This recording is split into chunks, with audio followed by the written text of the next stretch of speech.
Legal. Ô, Sidney, conta pra gente, assim, o processo de fundação da cidade de Campinas, o início, assim, da história. Você pode contar um Tá. pouco pra O gente? início da história. Os portugueses chegaram no Brasil em abril do ano de 1500. Aí, mais uma vez, depende de quem está contando a história, né? Os portugueses descobriram o Brasil ou invadiram o Brasil, porque já tinha um monte de indígenas morando aqui. Ou acharam o Brasil, encontraram o Brasil, enfim, vai depender de quem está escrevendo a história. Os portugueses chegaram aqui em abril de 1500 e chegaram no litoral. E eles gostaram da ideia de ficar no litoral, diferente dos espanhóis. Os espanhóis chegaram na costa lá do Peru e já foram se afundando mata dentro. Os portugueses não, eles pararam no litoral, eles ficaram no litoral. Por que, que eles ficaram no litoral? Porque, cara, os portugueses eram cristãos. Esse negócio da gente ter uma namorada só, eu tenho uma mesma namorada que faz 25 anos. Eu falo isso pra minha filha de 8 anos, ela fala assim, não, pai, ela não é sua namorada, ela é sua esposa. Eu falo, pois é, minha filha, é quase a mesma coisa. Eu sou casado há 25 anos. Índio não tem disso, cara. A cultura indígena não é uma cultura cristã. Então, os portugueses chegavam aqui, tinha uma prática aqui que foi chamada de cunhadismo. Qual era essa prática? O indígena, para fazer amizade com o português, o indígena falava assim: olha, vem cá, eu tenho uma filha que acabou de fazer 12 anos, olha a sua. Aliás, eu tenho a irmã dela também. Escuta, tem a prima dela, tem a tia dela, tem a irmã dela, tem a avó, tá todo mundo. Então, tinha português, o cara tinha 50, 60 esposas. O João Ramalho tinha 80. Dizem alguns livros que ele chegou a ter filhos com as próprias filhas. O cara tinha filho de esparrame. E tinha comida no litoral, tinha tudo que o cara precisava. Para que ele vai entrar para o continente? No continente tem assombração, tem bicho que come gente, tem índio que come gente. Não tem necessidade dele entrar para o continente, fica no litoral mesmo. Quando é que os portugueses começam a entrar para o continente? Quando alguém, algum aventureiro, vai lá para o meio, lá para a região centro-oeste, Minas Gerais, e esse cara encontra ouro. Aí todo mundo quer ir atrás do bendito ouro.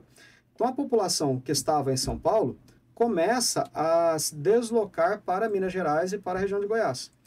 A última cidade, a fronteira final, aqui era Jundiaí. Jundiaí é de 1655. O ouro foi descoberto lá para o comecinho final de 1600, começo de 1700. Então, em 1722, a galera saía de Jundiaí e ia até a região centro-oeste. Resolveu-se construir uma estrada.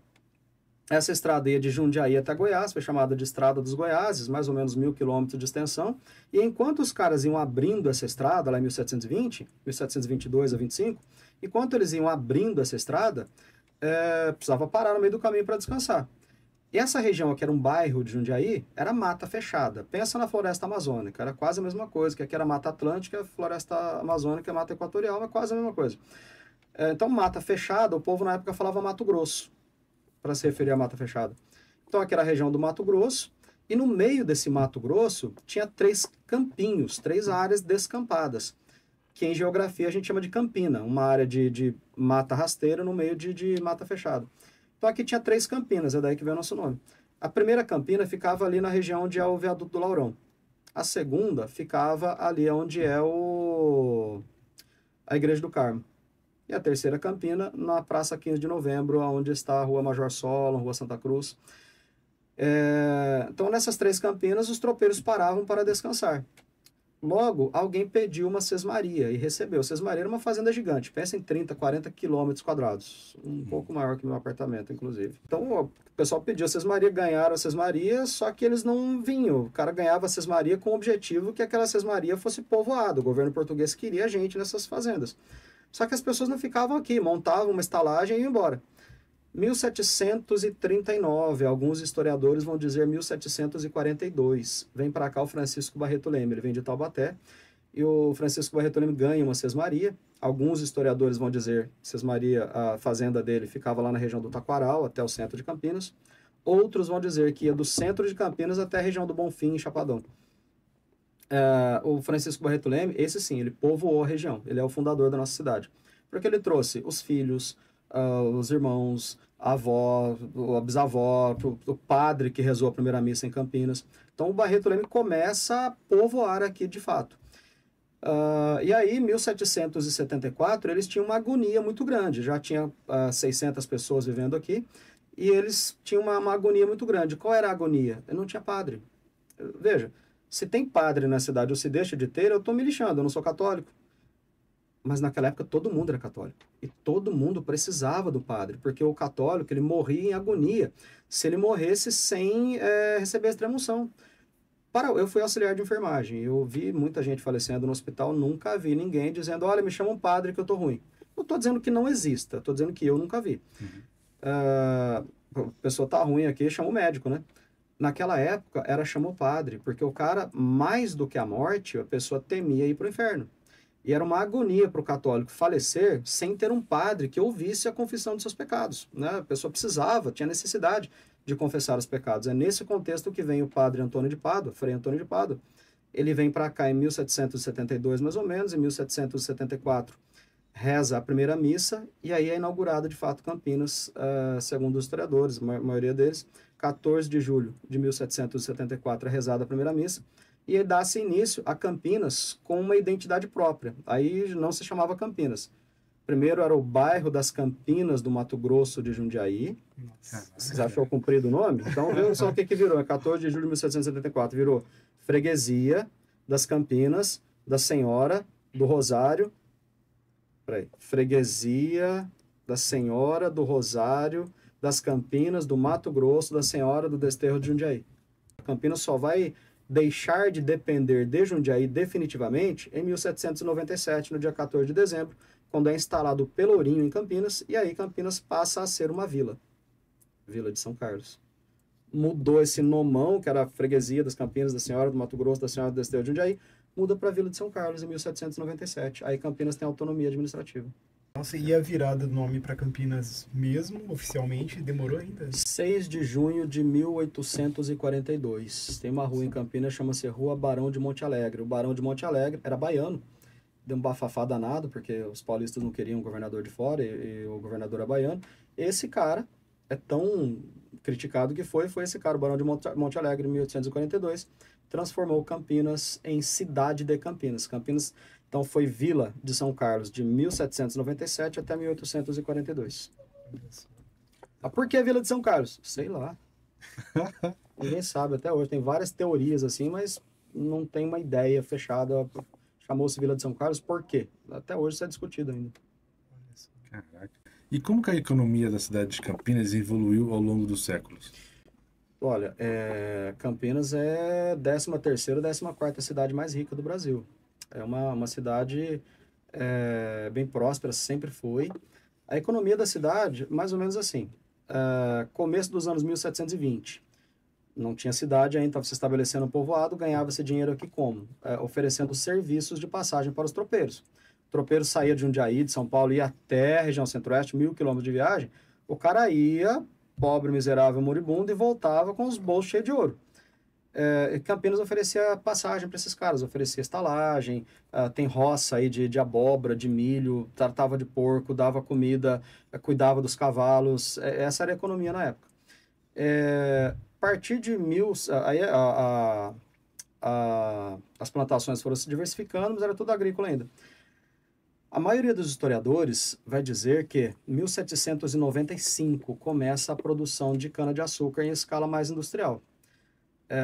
E essa produção de cana-de-açúcar ela vai se fortalecer a partir de 1810. Em 1795 começam a plantar cana, mas uma cana ainda caninha, que não dava muito e tal. Em 1810 começam a plantar cana caiana, uma variedade de cana que dava muito mais produto por metro quadrado plantado. Então Campinas entra no ciclo da cana-de-açúcar. Cara, o açúcar hoje, eu não sei quanto vocês pagam lá no bairro de vocês. No meu bairro, que os mercados pensam que é só rico que mora ali, mas tem professor de história morando ali também, gente. Vamos conscientizar aí, poxa. Ali no meu bairro, 1 quilo de açúcar, 5 conto.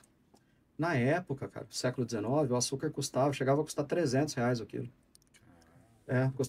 Tinha gente que andava com os dentes pretos de cárie, porque era status. Ó, eu como açúcar, viu, gente? Em festa de rico, os caras faziam esculturas de açúcar, assim, no salão de entrada e tal. Era coisa de ostentação.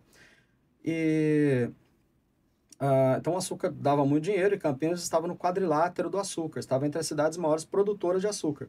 Isso começa a mudar a partir de 1840, quando, em 1842, colhe-se a primeira grande colheita de café da cidade. O café já existia antes de 1842 aqui na região, só que era um café, assim, você achava na botica, na farmácia, como remédio, era pouco, não tinha muito. em escala mais comercial a partir de 1842, e aí muda a cara de Campinas. O café, assim, fez Campinas andar horrores para frente, dava muito dinheiro. Vamos nos lembrar que o Brasil era totalmente agrícola até a década de 1930. O Brasil só começa a se industrializar de fato a partir de 1930. E naquela época, o Brasil inteiro agrícola, e Campinas era a capital agrícola do estado. Então, Campinas ganha muito dinheiro e aí começa a reformar a cidade. Então, por exemplo, a partir da década de 1840, Campinas começa a ter calçamento nas ruas, começa a estabelecer limite de velocidade para as carroças, começa a construção, a partir dali começa a construção, param de construir casas de barro e começam a construir casas de tijolos. A linha do trem veio nesse contexto, o bonde, a iluminação elétrica, primeiro a iluminação a gás, depois a iluminação elétrica, o telefone, e até o Dom Pedro II veio para Campinas 5 vezes na segunda metade do século XIX, exatamente por causa da projeção econômica de Campinas. E aí chega o século XX, os cafeicultores quebram. Por quê? Teve uma grande depressão lá nos Estados Unidos, e os Estados Unidos parou de comprar o nosso café. Nossa produção de café ia essencialmente para os Estados Unidos. Em 1929 eles têm a grande crise, param de comprar o nosso café, e aí Campinas se reinventa mais uma vez. Campinas que já foi parada de tropeiro, já foi produtora de açúcar, já foi produtora de café. A partir da década de 1930, Campinas se reinventa e parte para a indústria. E começa a industrialização da cidade. O capital que era do café migra. Aí você começa a ver fazendas, por exemplo, fazenda do Chapadão. Virou loteamento. Fazenda do Parque Jambeiro. Virou loteamento.